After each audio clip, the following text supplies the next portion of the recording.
I mani loyi a nga hi dyondzisa leswaku loko hi ri na Yesu hi ponisiwile a hi nge twi ku vava endleleni?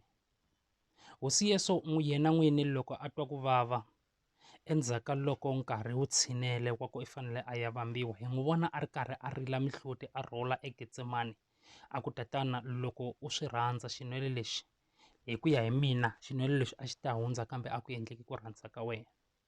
Hi vazalwana ni lava ku vulavula hi ku kholwa nyana katsongo namuntlha ku loko u ri ekholwa, ku kholwa ka wena u ya nghena nakona esirheni.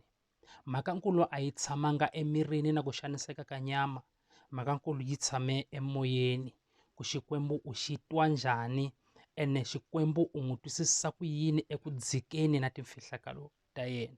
Ni rhandza ku ni ya vulavula hi ku kholwa namuntlha. Vanhu vo tala va hleketa leswaku loko hi ya khongela munhu a ri ku vabyeni ivi munhu luya a hundza emisaveni, va ku swi ri swikhongelo swa vazalwana a swi tirhi. Hi vazalwana ku fa ku vekiwile, loko hi ya khongela hi ya vulavula ku fana na hosi Yesu hi ku, tatana hi wu hundzisile wa hina ntirho wa ku hi ya vulavula hi rirhandzu, hi vulavula mikateko ehenhla ka munhu yelweyo, kambe vutomi bya yena byi le mavokweni ya wena.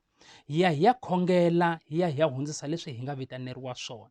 A hi nkarhi hinkwawo hi nga ta fika hi cinca swiyimo. Hi ta tsundzuka nkarhi lowu Hezekiya a vabya, nkarhi lowu Hezekiya a vabya hi twa leswaku Xikwembu xi rhuma muprofeta ka Hezekiya xi ku, famba u ya byela Hezekiya leswaku a lunghisi swa ndyangu wa yena swi va hi order hi ku nga ri khale i ta fa.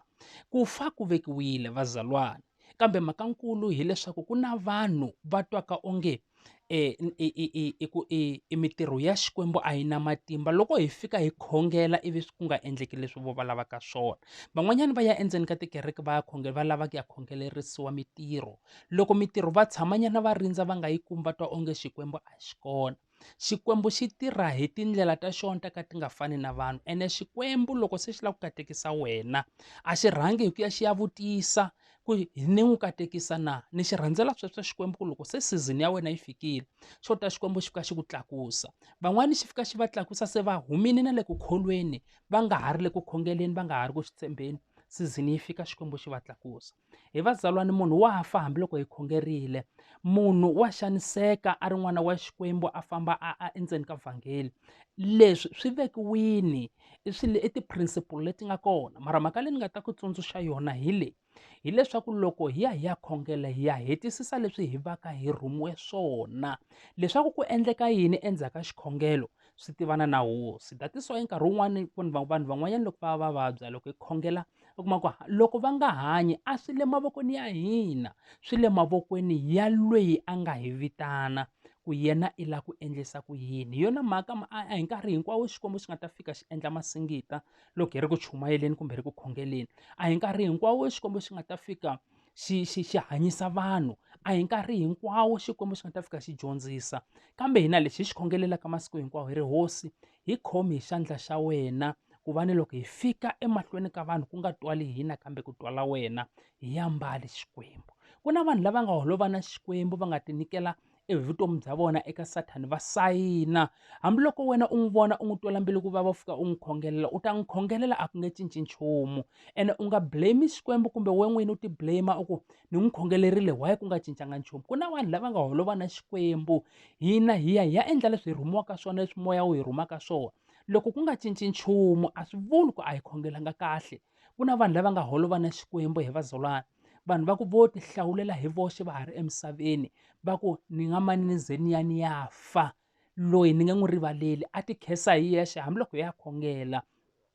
U kuma ku yena n'wini u sayine ti-deal takwe na Sathana a ku na lexi nga endlekaka.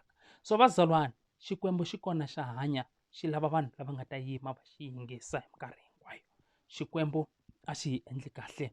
Ni rhandza ku ni ya vula ku loko wo kholwa hakunene, u kholwa eka Xikwembu, u ta khongela u tlhela u kholwa u ku se swi endlekile na swi nga se endleka, hi ku Xikwembu xi tirha hi vanhu lava kholwaka. Xikwembu a xi hi endli kahle. Abraham i tshembisiwa leswaku i ta va kokwana wa tinxakanxaka, kambe i vona malembe ma ri karhi ma famba za dyuhala a va mukhalabye a nga se kuma na un'wana na un'we. Kambe hi ku tshama ehenhla ka switshembiso swa Xikwembu, hi vona eku dyuhaleni ka yena na Sara va bebuka n'wana a nga Isaka. Isaka a ya davula 12 tribes of Israel.